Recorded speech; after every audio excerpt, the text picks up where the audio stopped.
Welcome to the Slop Farm. Enjoy the video. In this video, I will explain how to scroll horizontally in Figma. To start, you'll need to frame your content, which defines the area where scrolling will occur. Make sure the content you want to scroll extends past the right edge of this frame. Also, it's crucial to enable the Clip Content option on your frame. This ensures that only the visible part of your content is shown, creating a clean scrolling effect for your design. Now let's set up the scrolling behavior.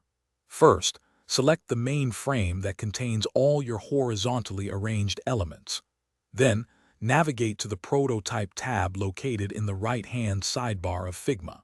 Within this panel, you'll find a section labeled Overflow Scrolling.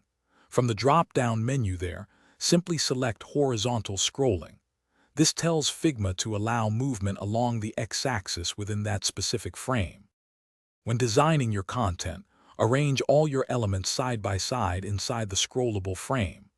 It's essential that the combined width of these elements is greater than the width of the frame itself. Otherwise, there will be nothing to scroll. For better organization and responsiveness, consider utilizing auto layout. This helps maintain consistent spacing, perhaps 16 pixels, between your items, making your design more robust and easier to manage.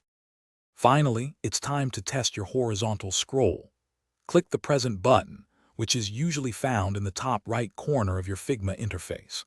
Once in presentation mode, simply drag your mouse horizontally across the prototype to experience the scrolling effect. If anything looks off, return to your design and adjust the frame dimensions or content positioning. Always verify the scroll behavior on various screen sizes for optimal user experience. Thanks for watching. Consider subscribing if we helped you today.